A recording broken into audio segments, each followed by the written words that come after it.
Assalamualaikum dostlar, қалдарыңыз қалай? Бізде бәрі жақсы. Мен бүгін қаз балапандарым шығып, жоқ, бүгін емес, 11 мамыр шықты. Бүгін 14 мамыр, бір 2-3 күндей болып қалды. Сол қаз балапандарымды далаға шөпке жаяйын деген оймен.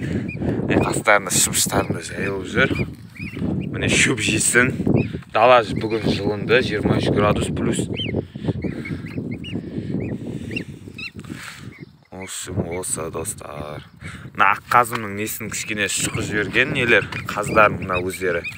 Тістері қышиды, сосын міне осындай жапырақтарын қойып қою керек. Мен кішкене кешігіп қалдым, сондықтан негізі бәрі жақсы. Енді шұқымайды ғой, бір-бірін шұқиды, тістері қышып дегендей. Міне шыбыштарым жайылып жүр, Аллаға шүкір бәрі жақсы. Айтты бір подписчигім комментарияда, шыбышымның несі желіні емшегі не қатты болып не істеп жатса, уже туу жақын деген сөз. Енді мен білмеймін.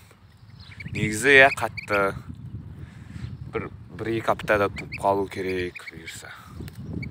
Туады ғой, өзі туып, өзі не істейді. Атқалы еді, өзі туады өш. Кішке көмектесіп жіберерміз. Енді бірінші жайылуда ғой, енді кішкентай қаздар бір 2-3 апталық болса екен өздері жүретін. Крупный серия мен линда пародалық нелер ғой, қазым балапандары. Бұларды қарап қою керек, мысық, иттер деген құстар қарға бәрі жеп кетуі мүмкін. Осылай далаға шығарасыздар, далаларыңыз жылы болса. Міне кіргізіп қойдым. Шөптерін бұлай қоясыздар, немесе қауырсын, осылай қоясыздар, бір-бірін шықмау үшін. Сосын болды, шықмайды бір-бірін. Мен кішкене кешігіп қалған болмаса, міне мынау болмайтын еді. Ертең 1-2 күнде бұдан әрмен болып өседі.